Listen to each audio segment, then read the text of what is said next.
अयं निजः परो वेति गणना लघुचेतसाम्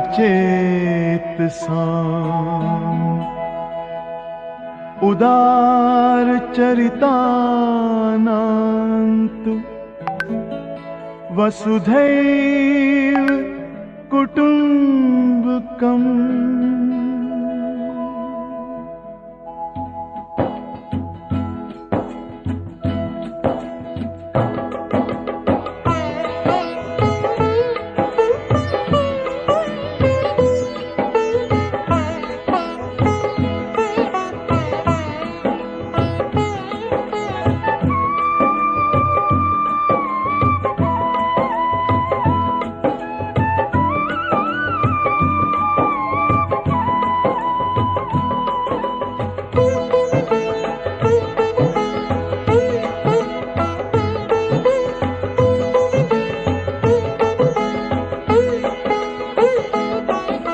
सबका मालिक एक फिर क्यों बटा हुआ संसार है। सबका मालिक एक फिर क्यों बटा हुआ संसार है। सच पूछो तो सारी दुनिया अपना ही परिवार है। सच पूछो तो सारी दुनिया अपना ही परिवार है। सबका मालिक एक फिर क्यों बटा हुआ संसार है। सच पूछो तो सारी दुनिया अपना ही परिवार है। सच पूछो तो सारी दुनिया अपना ही परिवार है।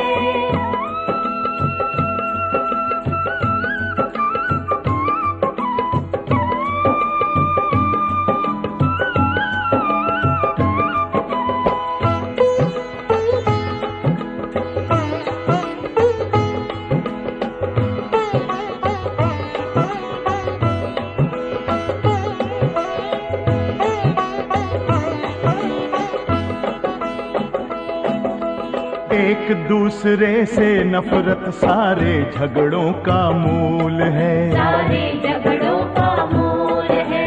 ये मेरा है वो तेरा है यही सोचना भूल है। यही सोचना भूल है। ओम शांति वो मंत्र है जो जीवन को सफल बनाए। ओम शांति वो मंत्र है जो जीवन को सफल बनाए। ऊंच नीच का भेद मिटाए प्रेम का पाठ पढ़ाए। ऊंच नीच का भेद मिटाए प्रेम का पाठ पढ़ाए। इस धरती पर सबको सुख से जीने का अधिकार है। सच पूछो तो सारी दुनिया अपना ही परिवार है। सबका मालिक एक फिर क्यों बटा हुआ संसार है। सच पूछो तो सारी दुनिया अपना ही परिवार है। सच पूछो तो सारी दुनिया अपना ही परिवार है।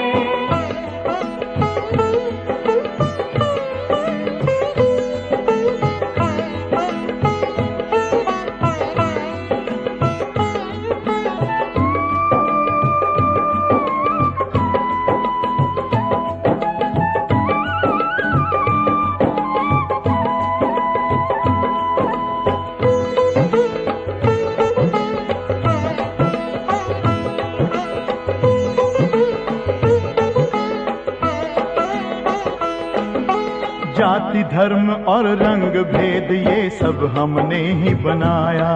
ये सब हमने ही बनाया। आत्मा का स्वधर्म भूले अपना लगे पराया। अपना लगे पराया। अलग अलग है रंग फूल के माटी सबकी एक है। अलग अलग है रंग फूल के माटी सबकी एक है। माला कोई बनाए लेकिन माली सबका एक है। माला कोई बनाए लेकिन माली सबका एक है। जीव जीवन नैया पार उतारे, शिव ही वो पतवार है। सच पूछो तो सारी दुनिया अपना ही परिवार है। सबका मालिक एक, फिर क्यों बटा हुआ संसार है। सच पूछो तो सारी दुनिया अपना ही परिवार है। सच पूछो तो सारी दुनिया अपना ही परिवार है। सबका मालिक एक, फिर क्यों बटा हुआ संसार है। सच पूछो तो सारी दुनिया अपना ही परिवार है। सच पूछो तो सारी दुनिया अपना ही परिवार है। सच पूछो तो सारी दुनिया अपना ही परिवार है।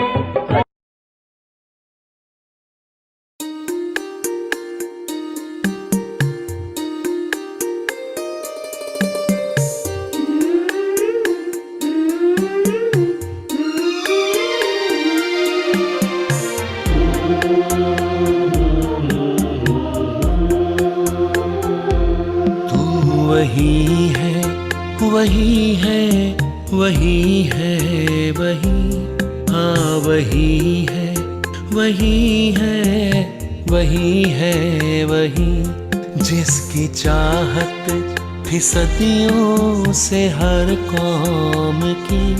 तू वही है, वही है, वही है, वही। तू वही है, वही है, वही है, वही, हाँ वही है, वही है, वही।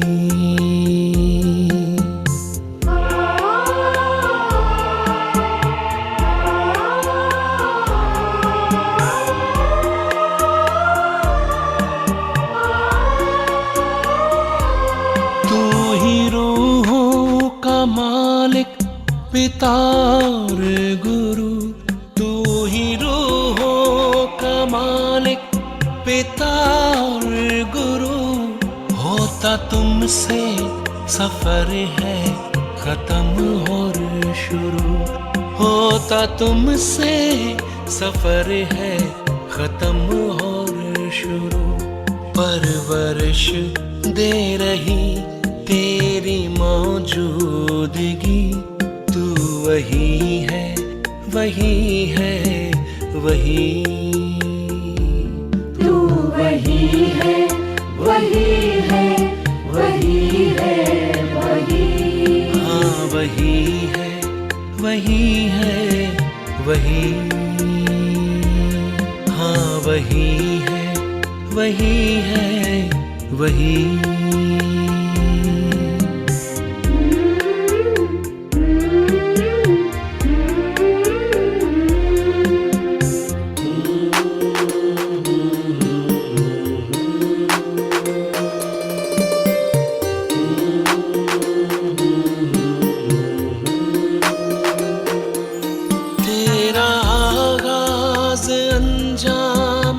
इंसाफ है तेरा आगाज, अंजाम इंसाफ है।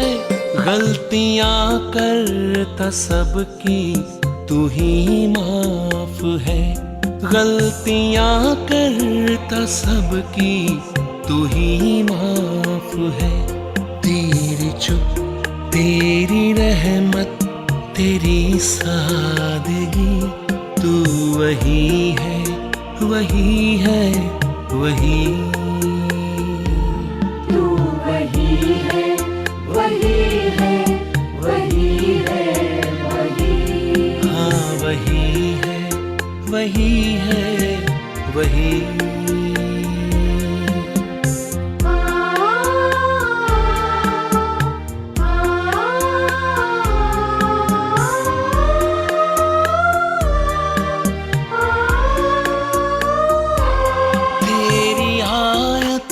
इनायत फरमान है तेरी आयत, इनायत फरमान है। पूरा होता सफर अब ये पैगाम है। पूरा होता सफर अब ये पैगाम है कब्र दाखिल रूहों में है छाई खुशी। तू वही है, वही है, वही जिसकी चाहत थी सदियों से हर कौम की। तू वही है, वही है, वही है, वही। हाँ वही है।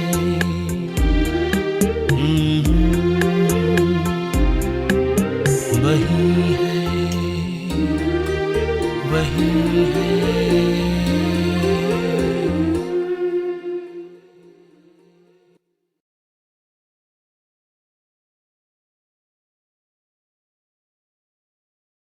शांति।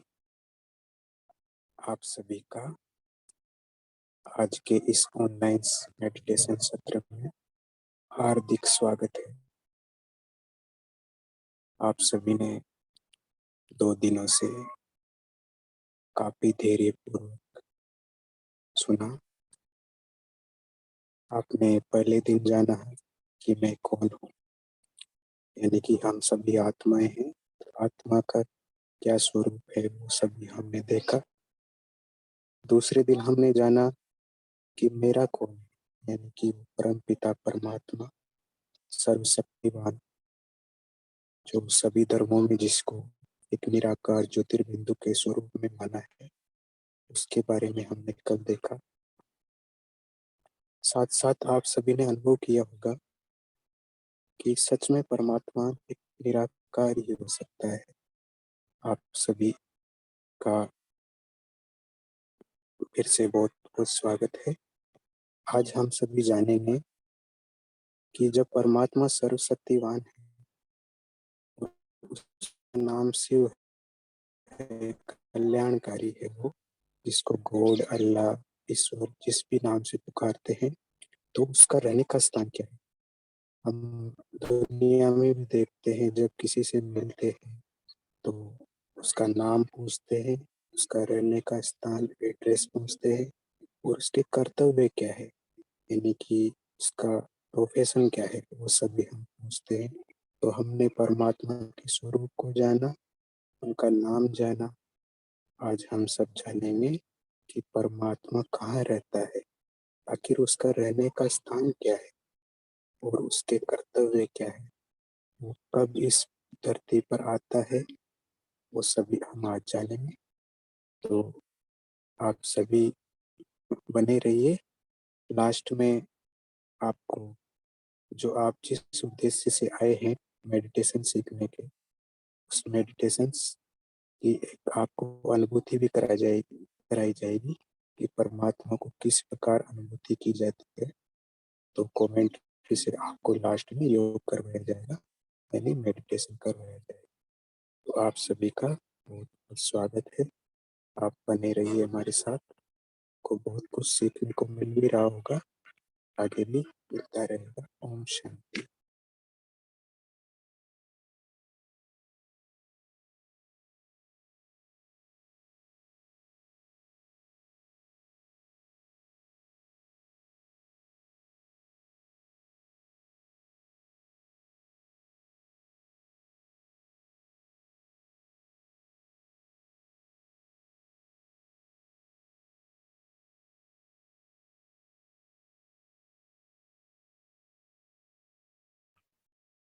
ओम शांति।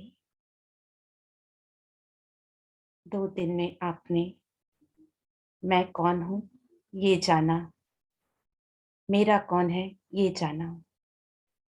ये शरीर 5 तत्वों का बना हुआ एक रोबोट जैसा एक पुतला है, जिसको चलाने वाली लाइफ शक्ति, लाइफ एनर्जी, चैतन्य शक्ति हूँ मैं, आत्मा।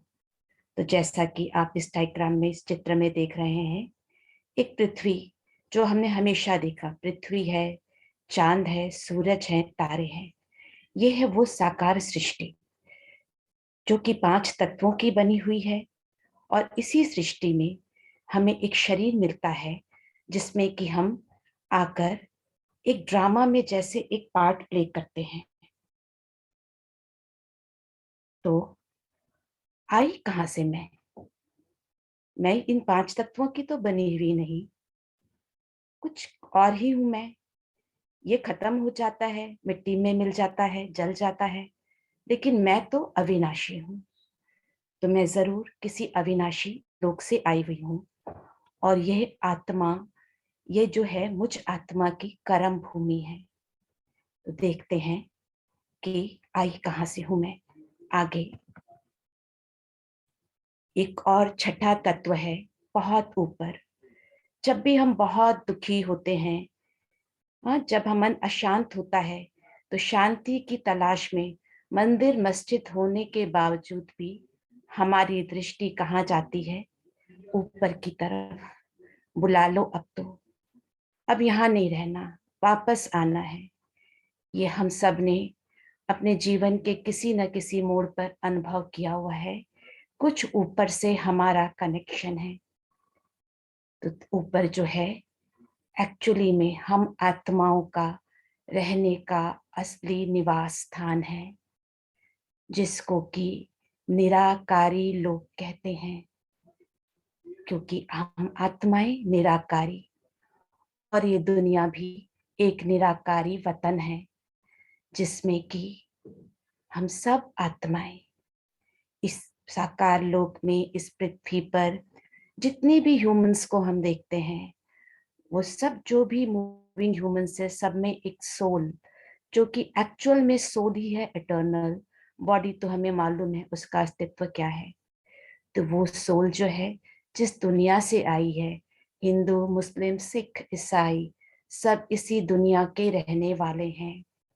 ये लाल सुनहरे लाल प्रकाश की ये दुनिया, जैसा कि आप देख रहे हैं, ये आत्माओं का निवास स्थान है।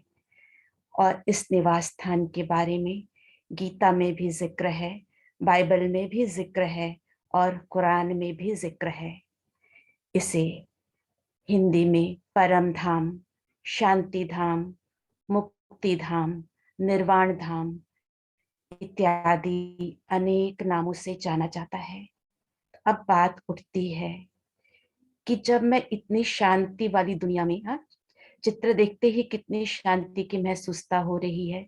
कोई बंधन नहीं, आराम से हम सब यहाँ निवास कर रहे हैं।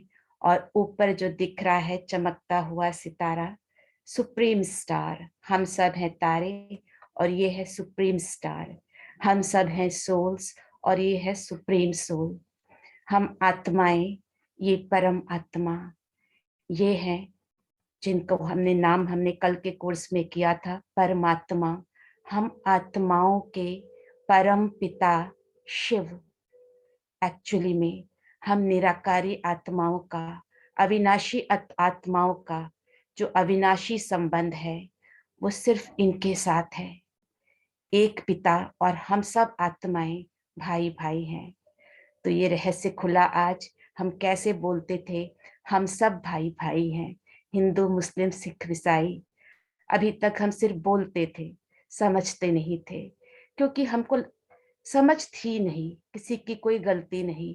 अब समझ मिली है, जब उस पिता परमात्मा ने इस भूलोक पर आकर हमें ये ज्ञान दिया है कि हे आत्माओं, तुम सब आपस में भाई भाई हो, और तुम्हारा असली धर्म है शांति। जैसा कि हमने आत्माओं की 7 क्वालिटीज के बारे में देखा। क्या क्या थी आपको याद करते हैं? सुख, शांति, प्रेम, पवित्रता, शक्ति, ज्ञान और आनंद। क्योंकि हर आत्मा को तलाश तो इसी की है ना, सुख शांति। किसी को दुख चाहिए क्या? नहीं चाहिए ना, सुख ही चाहिए। अशांति किसी को चाहिए क्या? नहीं चाहिए। अशांति को तो हम भगाते हैं, शांति को तो नहीं भगाते ना। तो हम आत्माएं क्योंकि इस शांति धाम के रहने वाले हैं, और शांति ही हमारा असली धर्म है।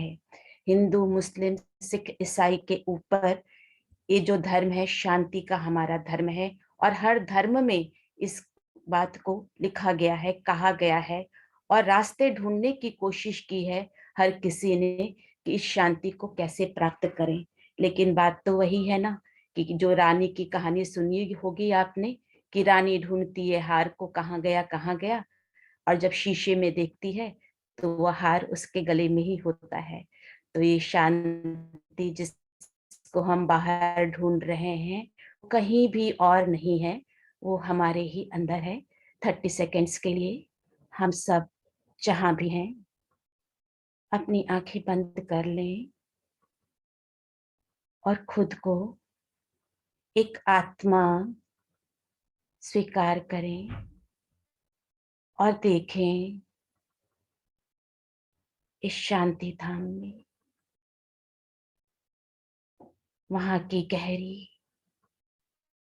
मीठी शांति आप अनुभव करें जिसकी तलाश थी। जी, ओम शांति। ये है हम आत्माओं का असली घर, शांति धाम। अभी शांति धाम और इस चित्र में हम देखते हैं ऊपर है शांति धाम, जिसको कि इनकॉर्पोरियल वर्ल्ड बोलते हैं इंग्लिश में। ब्रह्मलोक अनेक नाम है इसके। और फिर सबसे नीचे है कॉर्पोरियल वर्ल्ड यानी कि साकार लोक। हम आत्माएं इस साकार लोक के रहने वाले परम धाम से नीचे आते हैं। क्यों आते हैं नीचे, कभी सोचा किसी ने? हाँ, क्यों आते हैं? देखिए, तो वैसे ही हो गया जैसे ना बहुत शांति से रह रहे होते हैं, लेकिन ना अनुभव करना होता है। नीचे देखते हैं कि परमात्मा ने, शिव परमात्मा ने, जो कि हमारे पिता हैं, उनको प्यार से हम बाबा भी कहते हैं ना, बहुत मीठा शब्द है बाबा। तो हमारे बाबा ने एक बहुत सुंदर दुनिया रची होती है और हम बच्चे ऊपर से देख रहे होते हैं और फिर बोलते हैं कि बाबा हमें वहां जाना है, हमें वहां जाना है। हमारे पिता हमको मना भी करते हैं, नहीं बच्चे वहां जाओगे ना तो गंदे हो जाओगे। जैसे हमारे यहाँ माँ मना करती है ना बच्चे को, बच्चे वहां ना जाओ, बच्चे वहां ना जाओ, लेकिन बच्चे फिर भी जाते, लेकिन हम मानते नहीं है। बिल्कुल ठीक है, फिर जाओ। और फिर हमारे पिता ने उसमें एक ड्रामा बना देते हैं। उस ड्रामा में ऐसा फिक्स कर देते हैं कि सारी आत्माएं नीचे आएंगी और नीचे आकर एक शरीर धारण करेंगी, जिसमें कि हम खुद को अनुभव कर सकें, उस अपनी आत्मा की एनर्जी का असर अनुभव कर सके ना। कोई भी जो एनर्जी होती है, जैसे बिजली है ना, बिजली अपने आप तो कुछ भी नहीं है जब तक वो किसी भी इक्विपमेंट से ना लगे। उसी तरह आत्मा को जब ये 5 तत्वों का बना पुतला मिलता है तब उसमें वो अपना असर दिखाती है। तो उसके बीच में आता है सूक्ष्म लोक। ये सूक्ष्म लोक यानी सटल वर्ल्ड। ये सटल वर्ल्ड जो होता है ये हमेशा नहीं होता है। जब परमात्मा इस धरती पर आते हैं उस समय इस सूक्ष्म लोक का निर्माण करते हैं, क्योंकि आत्माएं आती तो डायरेक्ट है, लेकिन जब जाने का टाइम होता है तब इस सूक्ष्म लोक के रास्ते से जाती हैं। तो ये जो इस सूक्ष्म लोक में सूक्ष्म देवताएं निवास करते हैं, जैसे कि ब्रह्मा, विष्णु और शंकर। इन तीनों लोकों में एक और डिफरेंस है। ये जो साकार लोक है, साकार 5 तत्वों का बना हुआ है। सूक्ष्म लोक जो है लाइट के तत्व का बना हुआ है और ब्रह्मलोक ब्रह्म महातत्व का बना हुआ है। जैसे कि हम देखते हैं टॉकीज, मूवीज और साइलेंस वर्ल्ड, इनके 3 नाम और हैं। साकार लोक को टॉकीज टॉकीज बोलते हैं, टॉकीज वाला वर्ल्ड है ये। और सूक्ष्म लोक को मूवीज वाला वर्ल्ड है। जैसे मूवी देखते हैं ना, मूवी में सिर्फ लाइट होती है, उसमें कोई एक्चुअल में कुछ नहीं होता है, उसी तरह सूक्ष्म लोक है। फिर हुआ साइलेंस वर्ल्ड, इसमें कोई भी आवाज नहीं होती है, इसको बोलते हैं हम साइलेंस वर्ल्ड। तो फिर से वही प्रश्न उठता है, अच्छा अब नीचे आए, तो हम जब नीचे आए तो हम अब क्या करें? आ तो गए, देखिए क्यों आए हम। अगर हम इस चीज को देखें कि हम एक एक्टर हैं। हमने सुना भी है, शेक्सपियर ने बोला है, world is a stage and all of us are playing a part in a drama, we all are actors. तो शेक्सपियर ने बोला, उसको भी सही नहीं मालूम था, लेकिन उसका हमें परमात्मा ने सही रहस्य बताया कि हम सब एक्चुअली में जब हम नीचे आते हैं तो इस ड्रामा में पार्ट बजाने आते हैं। तो कितना सुंदर हो गया सब कुछ हमारे लिए कि मैं एक आत्मा हूं, न कि कोई पात्र। मैं एक आत्मा हूं, है ना। सॉरी,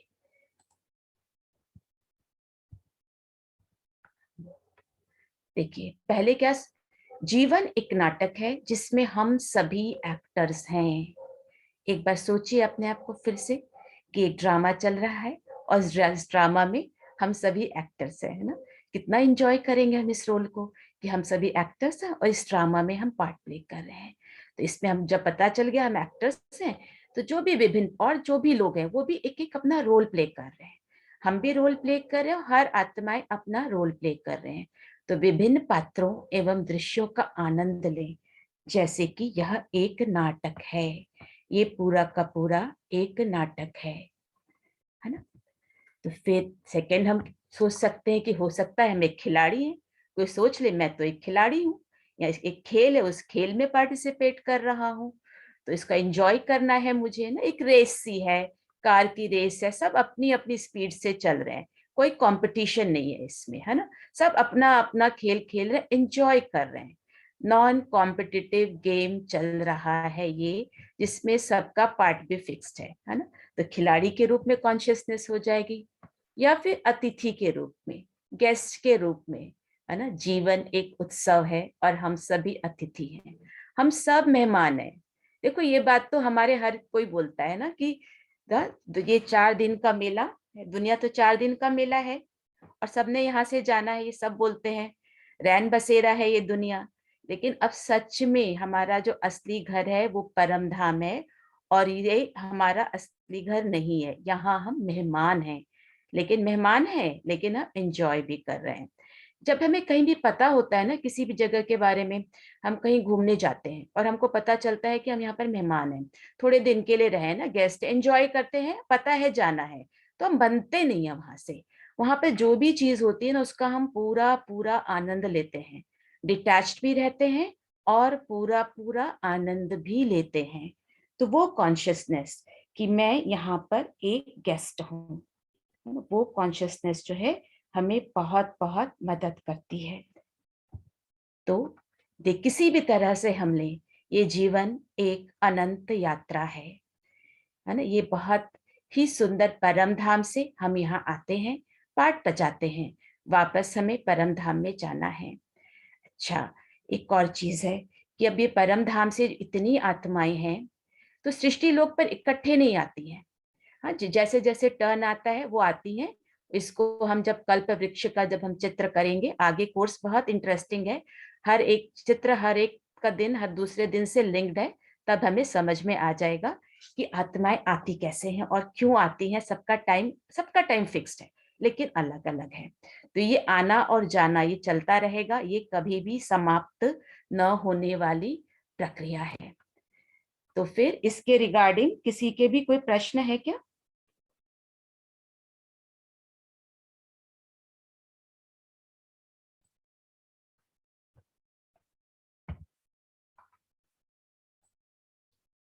अच्छा, नहीं है तो हम फिर दूसरे टॉपिक पर। जी, प्रजापत सीताराम जी, इनको अनम्यूट कर दीजिए, एक बार ये बोल देंगे।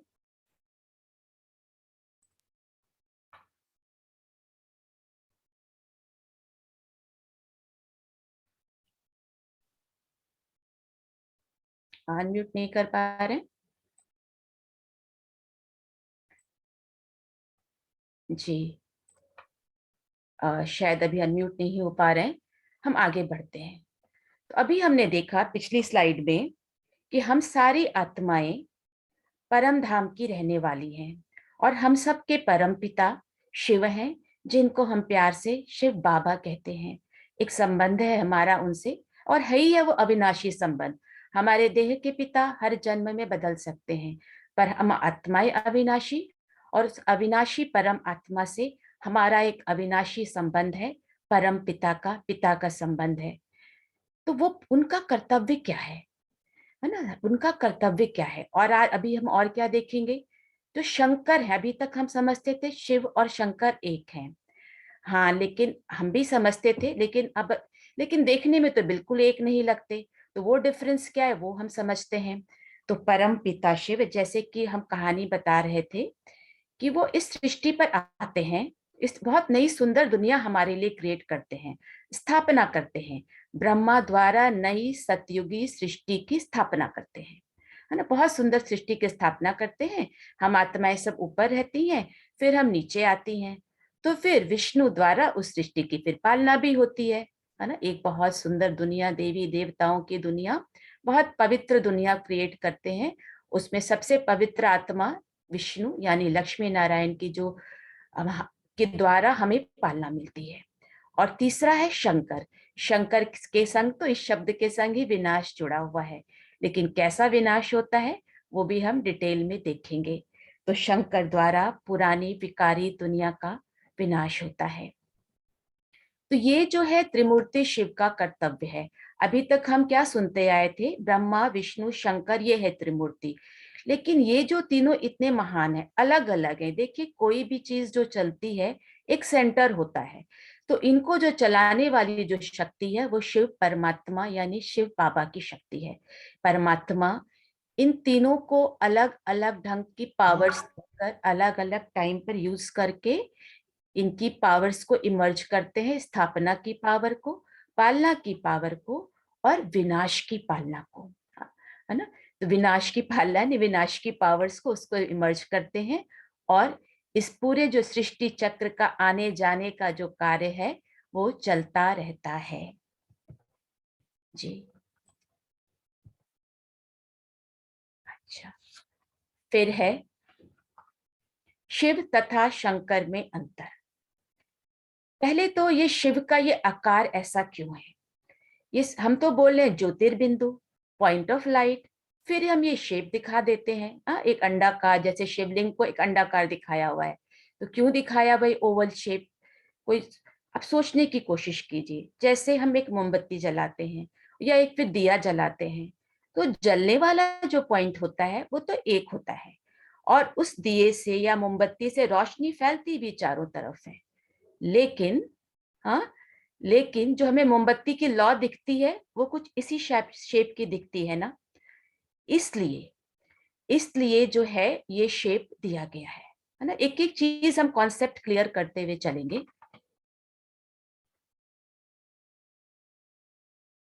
ये एक एक कॉन्सेप्ट हम क्लियर करते हुए चलेंगे कि ये शिवलिंग का शेप कहाँ से है। ये पॉइंट ऑफ लाइट है, बट कोई भी पॉइंट जिससे ज्योति निकलेगी उसका शेप ऐसा हो जाएगा। तो शिव जो निराकार हैं, तो उनको हम शंकर से कैसे कंपेयर कर सकते हैं। शंकर को दिखाते हैं तपस्वी। तपस्वी यानी वो संपूर्ण नहीं है, उनको कुछ प्राप्ति करनी है अभी, जबकि शिव तो संपूर्ण है। हमने कल ही देखा था वो निराकार है, उनकी जो पावर जो है कभी कम ही नहीं होती, वो किसी देह को लेते ही नहीं। बाकी हम सब आत्माएं, जैसा कि हमने देखा था, सब देह में आते हैं। जैसे ही देह में आते हैं हमारी एनर्जी यूज होती है और हमारी पावर कम होने लगती है। पर ये ड्रामा ऐसा रचा हुआ है कि परम सत्ता, परम आत्मा, शिव पिता, अल्लाह, खुदा, गॉड, निराकार, ओमकार जो हैं वो कभी देह नहीं लेते हैं। तो वो परम आत्मा है, और शंकर जो है वो देव आत्मा है। वो सदा अशरीरी है, और शंकर का जो है सूक्ष्म शरीर है। वो पूरी सृष्टि के रचता हैं, और शंकर जो है उनकी रचना है। और सही मायने में देखें तो शिव और शंकर को क्यों एक कर दिया है, क्योंकि इनका बहुत क्लोज संबंध है, जैसे पिता और पुत्र का संबंध है। और शंकर वो आत्मा है जो शिव के बहुत ज्यादा नजदीक है, इसीलिए शिव और शंकर को एक भी कर दिया है। शिव का अर्थ ही है सदा कल्याणकारी, और शंकर का अर्थ है विनाशकारी, जो शंकर को हमने रिलेट किया है। लेकिन शंकर किसका विनाश करते हैं? देखकर लगता है कि उनकी आंख खुलेगी और पूरी दुनिया को जला देंगे, ऐसा नहीं होता है ना। क्योंकि देखिए हमारी लाइफ ना हमने चाइनीज विस्पर बना दी है। एक कहानी आज मैं आप सबको बता रही हूँ, जो भी बातें आप जाकर किसी और को बताएंगे तो क्या सेम बताएंगे? बात बदल जाएगी, बिल्कुल बदल जाएगी। 4 लोग बताएंगे तो मतलब बदल जाएगा। उसी तरह हमने देवताओं के बारे में पीढ़ी दर पीढ़ी कुछ सुनते आए, कुछ समझते आए। जैसे दीदी ने कल हाथी की कहानी बताई थी, हाथी का वही वर्जन आगे आगे पास ऑन होता जाएगा, तो सबकी समझ अलग अलग होती जाएगी। शंकर किसका विनाश करते हैं इसके बारे में भी हम करेंगे। शिव हैं योगेश्वर। ओम शांति। अभी बीच में किसी का कोई प्रश्न हो तो बिल्कुल पूछ सकते हैं। चैट बॉक्स में कुछ प्रश्न आ रहे हैं और ऐसा प्रश्न किसी का हो सकता है कि जब हम परम धाम के निवासी हैं और हमें वहाँ सुख शांति सब कुछ मिल रही है, तो फिर यहाँ आने की जरूरत ही क्या पड़ी सृष्टि पर, धरती पर हम आए ही क्यों? डेफिनेटली ये प्रश्न एक कॉमन होता है हर एक के मन में कि जब हम रहने ही वाले हैं शांति धाम के, अपने निराकार परमपिता परमात्मा के साथ, अपने बाबा के साथ, अपने अल्लाह जिसको सुप्रीम सोल कहते हैं, हम उसके साथ अगर रह रहे हैं और वहाँ हम फुलफिल्ड हैं, हमें कुछ भी ज़रूरत नहीं है, वहाँ पर किसी भी चीज़ की एक्स्ट्रा हमें ज़रूरत नहीं पड़ रही है, तो फिर हम क्या करने आते हैं धरती पर? ये प्रश्न होंगे डेफिनेटली सबके मन में। तो इसका उत्तर दे देते हैं कि क्यों ऐसा होता है। ये शिव शंकर की स्लाइड आगे रूबी बहन समझाएंगे। उससे पहले एक ये जो कॉमन प्रश्न होता है जनरली, उसको कवर कर लेते हैं जो फर्स्ट स्लाइड में बताई गई आप सबको। तो अगर जैसे आपका बच्चा बहुत ढेर सारी डिग्रियां लेकर के बैठ जाए और कुछ करे ना, उसका कोई यूज ना हो, कि कोई जॉब ना मिले उससे, या फिर वो बैठा रहे सिर्फ सारी डिग्री लेकर के, तो वो यूजलेस हो जाएगा ना। उसी तरह जब हम परम धाम में रहते हैं, बहुत ज्यादा शक्तिशाली हो जाते हैं, फिर now we want to explore करना चाहते हैं कि क्या अब करें, क्या इतनी सारी शक्तियां, इतनी सारी डिग्रियां अपने पास रख करके हम करें क्या? कुछ तो करना चाहिए ना। मीन्स ऐसे बैठे बैठे कोई आनंद नहीं है जीवन में, बैठे बैठे भी क्या करें, कुछ तो करें। ये आत्माओं की, मनुष्य आत्माओं की एक प्रवृत्ति होती है कि वो कुछ करना चाहते हैं हमेशा, वो शांति से बैठ नहीं सकते। शांति से मीन्स रहना चाहते हैं, एक रस अवस्था में सिर्फ चुपचाप बैठ नहीं सकते मनुष्य आत्मा। इसलिए ही कहता है भगवान परमात्मा जो है, गॉड है, वो कहता है ठीक है, एक क्रिएटिव सुंदर दुनिया बना करके, जिसको स्वर्ग कहते हैं या गार्डन ऑफ अल्लाह कहते हैं, वहाँ धरती पर क्रिएट करके हम इसे भेजता है वहाँ। एक ये पुतला शरीर का बना करके उसमें हम आते हैं, प्रवेश करते हैं ऊपर से। फिर जो ड्रामा स्टार्ट होता है सतयुग से लेकर के दिन त्रेता, दिन द्वापर, दिन कलयुग, फिर ये धीरे धीरे धीरे हम सब इतने सतयुग में बहुत खुश रहते हैं क्योंकि एकदम प्योरीफाई होकर के ऊपर से आते हैं सृष्टि पर। फिर त्रेता में मूव करते हैं, वहाँ कुछ कुछ हम सब में आत्माओं में गिरावट हो जाती है। फिर मूव करते हैं द्वापर से, तो ये शिव और शंकर का पापा को स्टार्ट एक हो बार फोन जाता कर है। लो, पूछ रहे हैं कुछ लाना है क्या? म्यूट कर दीजिए मीनाक्षी बहन, म्यूट है? कीजिएगा। नहीं पूछ रहे हैं, मैंने कहा मेरे को नहीं पता ऐसे तो कुछ भी, मैं वहाँ पे चलिए कोई बात नहीं, म्यूट कीजिएगा माइक।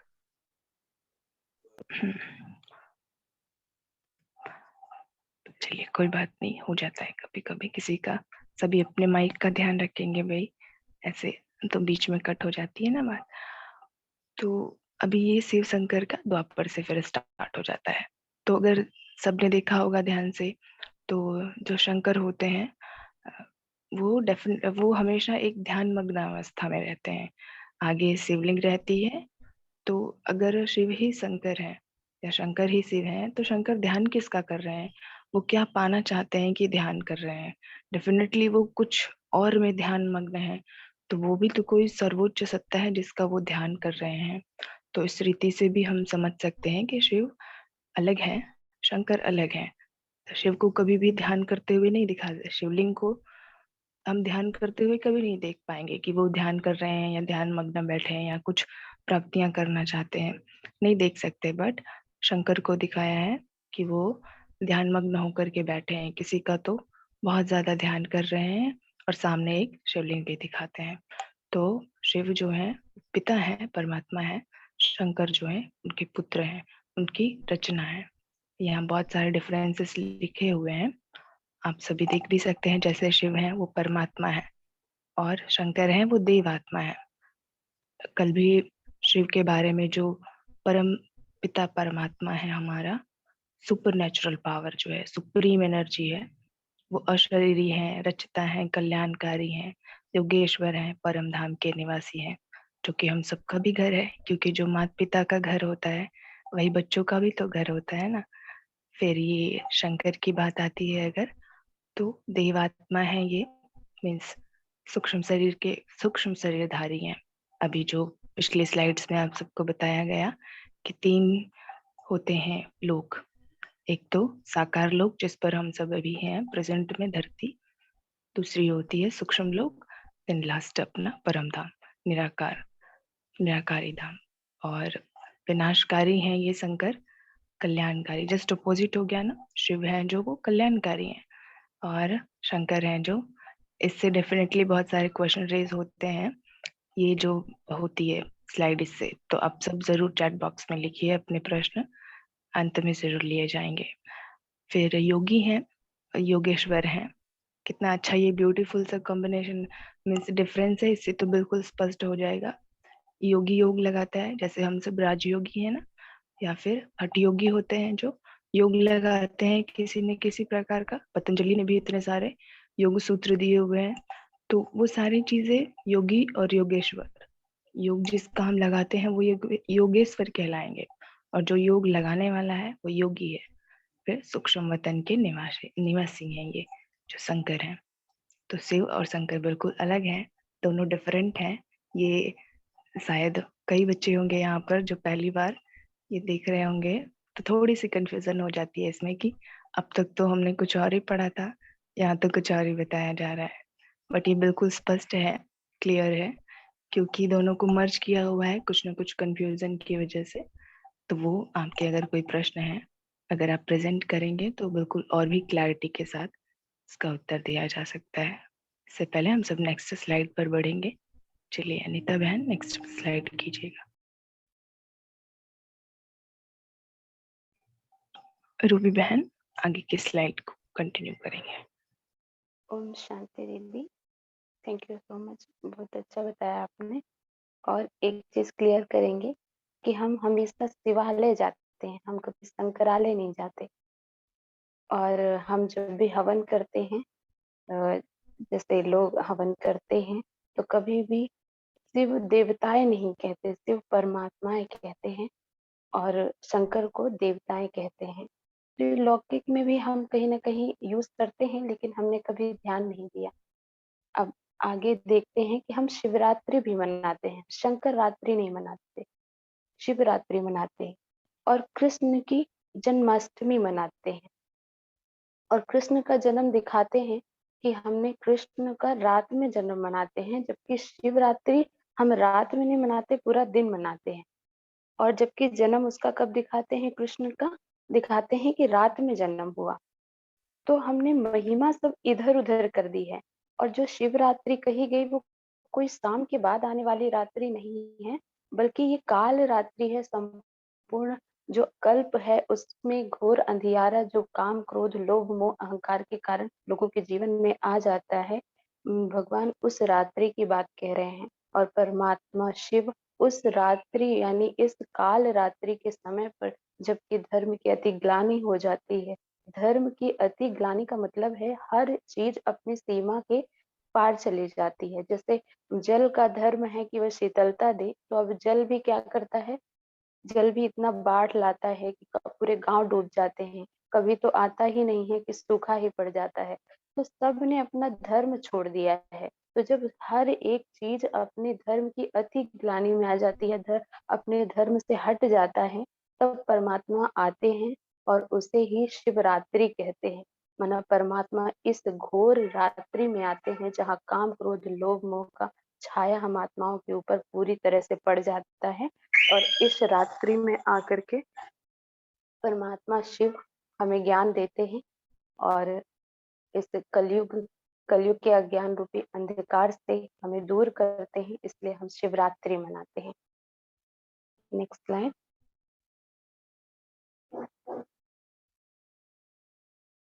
और फिर हमने परमात्मा को कह दिया परमात्मा सर्वव्यापी है। अब अगर परमात्मा सर्वव्यापी है तो हम ढूंढने की कोशिश करेंगे कि कहाँ कहाँ परमात्मा व्याप्त है। कुछ लोगों ने कहा कि परमात्मा आत्मा के हर एक आत्मा में ही परमात्मा है।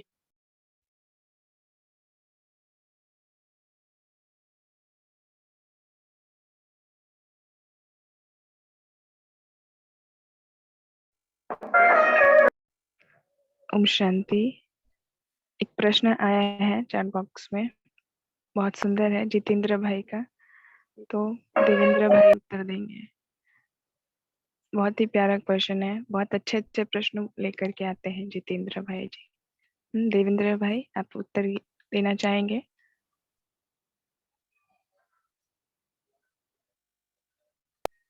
प्रश्न क्या है, आप दोहराएंगे? जी जी, मैं एक बार ये कंटिन्यू कर लेते हैं बहन जी, इसके बाद लेते हैं जितेंद्र भाई का प्रश्न। थोड़ा फ्लो चल रहा है अच्छा, बहन का। ठीक हाँ है, हाँ चलिए हाँ। कंटिन्यू कीजिए रूबी बहन।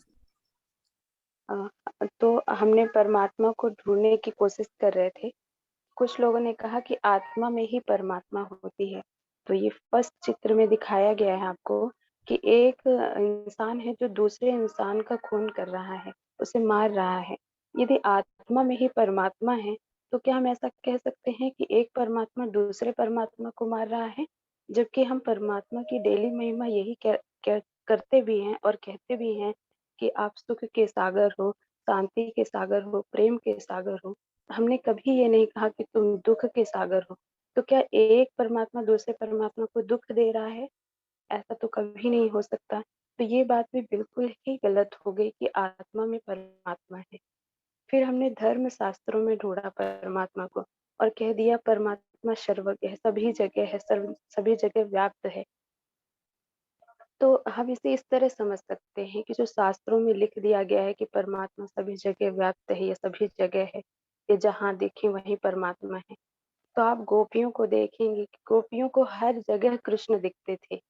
और आप देखें तो कोई अगर बेटा है वो अपनी माँ से बहुत प्रेम करता है, तो भले वो विदेश गया है, जॉब करने के लिए गया है, तो भी वो यही यही कहता है कि मेरी माँ मेरे साथ है। भले उनकी माँ गुजर गई या फिर उन्होंने शरीर छोड़ दिया या फिर हैं भी, तो भी इतना प्रेम है कि वो कहते हैं मुझे हर जगह मेरे साथ मेरी माँ है।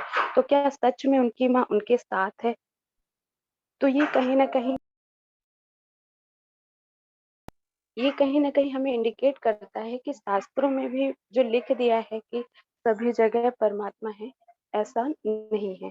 फिर एक जगह जो तीसरा चित्र है, उसमें दिखाया है कि स्त्री को एक पुरुष मार रहा है। अगर परमात्मा कण-कण में व्याप्त है, तो जब स्त्री के ऊपर इतनी हिंसा हो रही है, तो परमात्मा उस कण से निकल कर उसकी मदद क्यों नहीं करते? और यदि परमात्मा कण-कण में व्याप्त है, तो उसने गीता या फिर शास्त्रों में ऐसा क्यों कहा है कि जब-जब धर्म की ग्लानि होगी तब मैं आऊँगा, कल्प के अंत में ही मैं आऊँगा। तो ज़रूर वो कहीं और है, वो यहाँ पर नहीं है। अगर वो यहाँ होता तो ज़रूर आ जाता। इसे हम थोड़ा इस तरह से भी समझ सकते हैं कि ये हर एक चीज का अपना स्वभाव होता है, प्रभाव होता है। परमात्मा भी सर्वशक्तिमान है, उसका भी कुछ स्वभाव होगा, प्रभाव होगा। जैसे जल का प्रभाव है, स्वभाव है कि वो शीतलता देगा, अग्नि ताप देगी और हवा शीतलता देती है ना? जैसे भी हवा देती है, उसे हम महसूस कर सकते हैं। तो क्या हम परमात्मा अगर कण-कण में व्याप्त था, तो हम उसे महसूस नहीं करते? हम उसे हर जगह ढूँढते क्यों? तो ये सभी बातें हमें कहीं न कहीं समझाती हैं कि परमात्मा सभी जगह व्याप्त तो नहीं है। जिस प्रकार हम सबका एक निश्चित स्थान है और सभी जगह जाने का एक निश्चित समय है, वैसे परमात्मा का भी रहने का एक निश्चित स्थान है और उसके आने का और जाने का एक निश्चित समय है।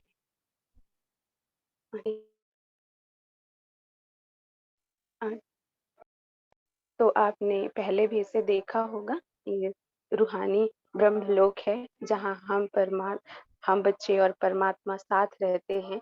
तो परमात्मा के रहने का स्थान यही है, जिसे ब्रह्मलोक कहते हैं। ब्रह्म स्थान का नाम है और ना कि ब्रह्म देवता या फिर भगवान है। भगवान के रहने का स्थान ब्रह्मलोक है। और परमात्मा तो शिव है, निराकार है। आपने देखा होगा कि हम कैसे परमात्मा के साथ एक उल्टे कल्प वृक्ष की तरह रहते हैं। जब आपने कभी अगर गीता पढ़ी हो, तो आपने गीता के पहले पन्ने पर ही देखा होगा कि उल्टा कल्प वृक्ष बना हुआ है। लेकिन इसका इसका कभी किसी ने ना तो जिक्र किया, ना ही उस गीता में ही इस वृक्ष के बारे में कोई जिक्र है, क्योंकि परमात्मा स्वयं ही इस ज्ञान को आकर के विस्तार से बताते हैं। Next slide.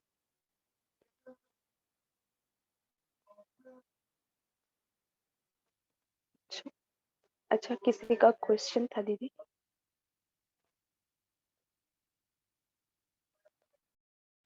कंटिन्यू कीजिए, लास्ट में ले लेंगे क्वेश्चन। और यहाँ हम सभी आत्माएं अपने पूर्ण स्वभाव में, वास्तविक स्वभाव में, मूल स्वभाव में रहते हैं। जैसा कि पहले भी दीदी ने बताया है कि आत्मा का मूल जो स्वभाव है, मूल गुण है, वो 7 गुण है: प्रेम, सुख, शांति, आनंद में रहने का। यहाँ हम साकार लोक में आकर जैसे जैसे कलाएं हमारी उतरती हैं और हम दूसरे गुणों को अडॉप्ट करते हैं, जिनको कहते हैं काम, क्रोध, लोभ, मोह, अहंकार। बाकी हमारे जो मूल गुण हैं, मूल हमारा स्वभाव है, हमारा शांति है, प्रेम है, सुख है, आनंद है, ज्ञान है। इसलिए हमें ये सब अच्छा भी लगता है ना? इसलिए हम कहते हैं भगवान शांति देना। हम ये कभी नहीं कहते दुख देना, क्योंकि परमात्मा, क्योंकि हम रह ही नहीं सकते, हम कंफर्टेबल महसूस ही नहीं करते दुख में। तो आज आपने अपने स्वयं के घर, स्वयं के लोक में आज आपने यहाँ आकर ज्ञान लिया। सुनहरे लाल रंग का ये जो लोक है, सभी आत्मा और परमात्मा का निवास स्थान है। आपने इसे अलग अलग नामों से भी जाना होगा। कई लोग कहते हैं कॉस्मिक, कॉस्मिक वर्ड भी कहते हैं, क्योंकि परमात्मा को कुछ लोग कॉस्मिक एनर्जी मानते हैं। कुछ लोग शांति धाम कहते हैं, क्योंकि यहाँ अत्यंत शांति है, यहाँ कोई संकल्प नहीं है, इसलिए कुछ लोग इसे निर्वाण धाम भी कहते हैं, मुक्ति धाम भी कहते हैं। तो आपको ये क्लियर हो गया होगा कि परमात्मा जो सर्वशक्तिमान है, वह सर्वव्यापी नहीं है, ओमनी प्रेजेंट होता भी है, वह प्रत्यक्ष होता है, आता भी है, लेकिन वह भी संगम पर, जो यही समय चल रहा है। और आप सब बहुत भाग्यशाली हैं कि इस समय आपने परमात्मा को पहचान लिया और परमात्मा ने आपको भी पहचान लिया। आप सब बहुत भाग्यशाली हैं कि एक एक को चुन चुन कर परमात्मा ने आपको पहचाना है। तो आप, उम्मीद है आपको ये शक्ल समझ में आया होगा, और आगे दीदी कंटिन्यू करेंगी।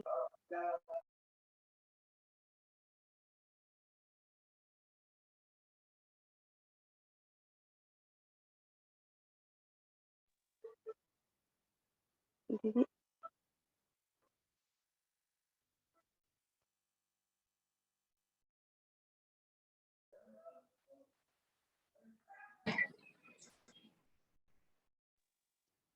सूक्ष्म वतन दिखाए हैं आपने, तीनों लोग को एक बार एक साथ दिखा दीजिए।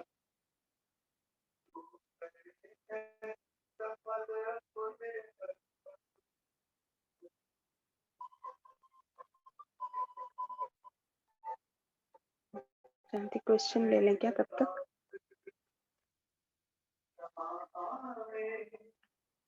किसी का क्वेश्चन है कि आत्मा परमात्मा का अंश है, तो फिर आत्मा गलत काम क्यों करती है? किसने कहा ये परमात्मा आत्मा का, या फिर आत्मा परमात्मा का अंश है? देखिए, अंश माना कोई चीज है और उसका एक अंश निकल आया हो। परमात्मा का आत्मा अंश नहीं है, बल्कि वंश है। हम पुत्र हैं, आप अपने पिता के पुत्र हैं, ना कि उनका कोई अंश है ना? ऐसे ही हम भी परम पिता परमात्मा शिव के पुत्र हैं, उनके बच्चे हैं, अंश नहीं है जबकि वंश है। ठीक है, हम ये त्रिलोक से थोड़ी सी समझेंगे। अभी ऊपर आपको दिखाया होगा इनकॉर्पोरियल वर्ल्ड यानी ब्रह्मलोक, और फिर बीच में दिखाया होगा सब्टल वर्ल्ड यानी सूक्ष्म लोक, और फिर नीचे साकार लोक, अपनी पृथ्वी दिखाई जो बहुत सुंदर दिखती है, 5 तत्वों की बनी है। आपने इन तीनों के बारे में विस्तार से समझ लिया होगा। अभी एक बार और आपको समझा देते हैं कि ये जो बीच में आपको दिख रहा है सूक्ष्म वतन, ये सफेद प्रकाश की दुनिया, और बहुत छोटे छोटे भाग में ही ये बटा हुआ है, 3 भाग में, जिसमें पहला भाग शंकर को दिखाया है पहले भाग में, और दूसरे भाग में विष्णु को, और तीसरे भाग में ब्रह्मा को दिखाया है। और इस लोक का निर्माण परमात्मा शिव संगम पर ही आकर करते हैं। संगम सतयुग और कलयुग के बीच का ओम समय शांति। होता है। जी दीदी। आपके बैकग्राउंड में काफी सुंदर गीत बज रहा है, सबका फोकस शायद गीत पर चला गया है, ऐसा प्रतीत होता है। चैट बॉक्स में आ रहा है, सभी गाने सुनने लगे हैं, यहाँ पर एंजॉय करने लगे हैं और उनका डिस्ट्रैक्शन हो गया है ज्ञान से, गीत पर फोकस हो गया लगता है। तो चलिए अभी कंटिन्यू कर लेते हैं भाई, इतना अच्छा बताया बहन ने, आगे कंटिन्यू। इसको थोड़ा जूम करेंगे पिक्चर को।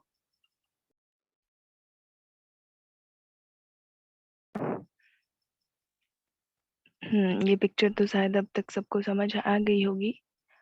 सबसे ऊपर है परम धाम, जहाँ से हम सब आते हैं।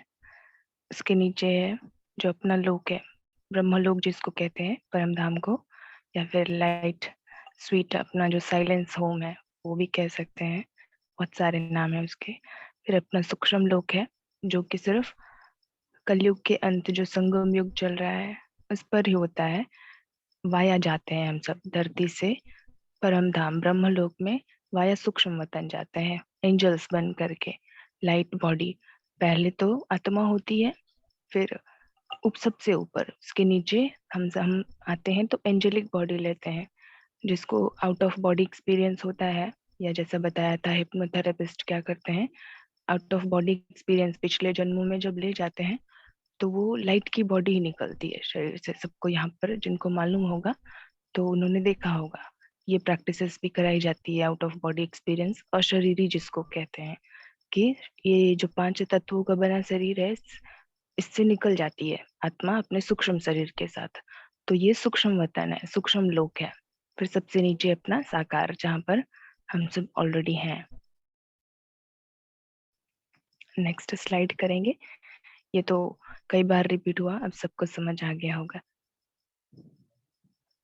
हाँ, ये भी अभिनेता के रूप में जागरूकता, ये भी स्लाइड हो चुकी थी कि हम धरती पर यहाँ पर आते हैं जब, तो एक एक्टर की तरह प्ले करते हैं। बताया ना, ऊपर से आते हैं कि चलो भाई चलते हैं, कुछ तो एंजॉयमेंट हो। बैठे बैठे क्या करेंगे परम धाम में, सिर्फ बैठे हैं चुपचाप अपने पिता के साथ, वहाँ हम भी बैठे हैं वहाँ वो भी बैठे हैं, कुछ कामकाज हो नहीं रहे हैं, क्या करें, कुछ तो करना पड़ेगा। तो इसलिए ही आते हैं धरती पर, चलो घूम के सैर वैर करके आते हैं।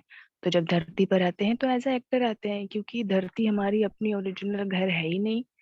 जो भी अगर हमें लगता है कि ये जो छोटा सा ईंट पत्थर का मकान बना रखा है ये मेरा है, 4 कोने घेर लिए हैं, तो ये अपना नहीं है, बिल्कुल ये भूल है, बहुत बड़ी भूल है समझना कि ये 4 कोने जो है, जो तो पत्थरों की महलें खड़ी कर रखी है वो मेरा है ना। तो ऐसा नहीं है ना, इसको छोड़ेंगे। ये वाली जो धारणा है ये मेरा घर है, धरती पर मुझे हमेशा रहना है, ऐसा नहीं है। अब ऊपर अपना घर है, इसको सेट करना है ब्रेन में, एकदम आत्मा में फिक्स कर लेना है कि घर मेरा ऊपर ही है, परम धाम ही है, मैं बस यहाँ कुछ समय के लिए आया हूँ या आई हूँ। क्योंकि जानते हैं मृत्यु सत्य है, हर कोई जानते हैं, लेकिन एक्सेप्टेंस नहीं है उसकी। क्यों नहीं है, वो आगे कल या परसों की आएगी बात, तो हम सब स्लाइड में देखेंगे। तो बहुत ही इंटरेस्टिंगली ये सारी जो स्लाइड्स हैं आपको शेयर वैसे कर दी जाएगी। चलिए बेटी को बिंदी लगाइए, मीन्स जो हुआ सो हुआ। क्यों, कैसे हम एक्टिव रहेंगे, अच्छा क्या है, चैट बॉक्स में प्रश्न ले लेंगे बाद में। अभी जो है वो स्लाइड पहले एक्सप्लेन कर देते हैं कि मैं एक आत्मा हूँ, न कि कोई पात्र। फिर है कि बीती को बिंदी लगाइए, जो हुआ फुल स्टॉप। फिर है विभिन्न पात्रों एवं दृश्यों का आनंद लें, जैसे कि यह एक नाटक है। हम सब क्या करते हैं, जनरली इन्वॉल्व हो जाते हैं, कुछ भी आती है सरकमस्टांसेस सामने, परिस्थितियां आती हैं, तो उसमें इन्वॉल्व हो जाते हैं कि ऐसा मेरे साथ क्यों हुआ, ऐसा नहीं होना चाहिए, एक्सेट्रा एक्सेट्रा। तो फिर हम दुखी होने लगते हैं, है ना। एक क्वेश्चन आया था बॉक्स में कि हम दुखी क्यों होते हैं, आत्माएं दुखी क्यों होती हैं। तो इसलिए क्योंकि हम उसमें अटैच हो जाते हैं, इन्वॉल्व हो जाते हैं, डिटैच होकर के नहीं देखते हैं एज अ ड्रामा। तो इसलिए ही हम उसमें अटैचमेंट की वजह से दुख की अनुभूति करते हैं। अगर हम उसको डिटैच होकर के देखें तो बिल्कुल भी हमें दुख की अनुभूति नहीं होगी, मालूम पड़ेगा कि हाँ ये तो सब हो रहा है, जो ड्रामा है चल रही है, मूवी चल रही है, वो झूठ है। जैसे अगर टीवी में कुछ देख रहे हैं, पिक्चर देख रहे हैं कोई, तो वो कुछ 2-3 घंटे के लिए, 4 घंटे के लिए देखेंगे, उसके बाद वो ओवर हो जाएगी। बैक कैमरा क्या चल रहा है वो तो सबको मालूम है कि सब कुछ अच्छा है, नॉर्मल है। ये तो थोड़े समय के लिए इंटरटेनमेंट के लिए देख रहे थे, सत्य थोड़े ही है वो। लेकिन कई ऐसे होते हैं जो देखते देखते वो मूवी देखते देखते भी रोने लगेंगे, हंसने लगेंगे। तो ये हो जाती है अटैचमेंट। अगर साक्षी होकर के, डिटैच होकर के देखते रहेंगे तो उसको कहते हैं जागृत अवस्था है। अगर उसमें अटैच होकर तो बेहोशी है। तो बेहोशी में जी रहे हैं या जागृत होकर के जी रहे हैं, चेक करना है। अतिथि के रूप में हम यहाँ हैं, मेहमान हैं धरती पर। ये बहुत सारी जो जागृति अवस्था दिखाई गई है कि किस रूप में हम जब धरती पर आए हैं तो हमें कैसे अतिथि के रूप में यहाँ पर रहना है, कि हम मेहमान हैं। जैसे अगर आप एज अ मेहमान गेस्ट बन करके किसी के घर जाते हैं तो याद में रहती है ना वो बात कि मैं यहाँ पर मेहमान हूँ, मुझे कुछ देर तक रहना है, वो चले जाना है। वैसे ही जब धरती पर आते हैं तो हमें याद रहना चाहिए कि मेरा घर तो असली वाला परम धाम में है, मैं यहाँ पर धरती पर मेहमान ही हूँ, चले ही जाना है। इससे क्या होगा कि जागृति जब बनी रहेगी तो मृत्यु का भय खत्म हो जाएगा हमारा। और जितनी भी छोटी छोटी बातें हैं, छोटी छोटी चीजों में हम उलझते रहते हैं, दुख होते रहते हैं, दुखी होते रहते हैं, अशांत होते रहते हैं, वो हमारा सब खत्म हो जाएगा। तो इसको कहते हैं जागृति, आत्म जागृति।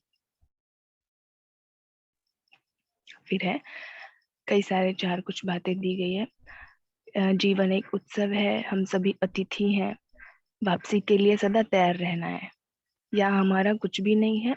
और अनासक्त मीन्स डिटैच रहना है, ये बहुत जरूरी होता है, डिटैच रहना हर एक बातों से। धरती पर जो कुछ हो रहा है, बैग एंड बैगेज पैक है ना, देख रहे हैं आप सभी पिक्चर में, bag and baggage complete pack, tata bye bye okay. मेहमान थे, आए थे, जा रहे हैं अब।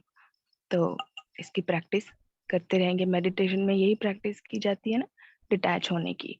हम सब डिटैच होते हैं दुनिया से, जितनी देर के लिए भी ध्यान कर रहे होते हैं तो जो आसपास की बाहर की वस्तुएं चीजें होती है उससे हम डिटैच होने की अभ्यास करते रहते हैं। चलिए नेक्स्ट स्लाइड की।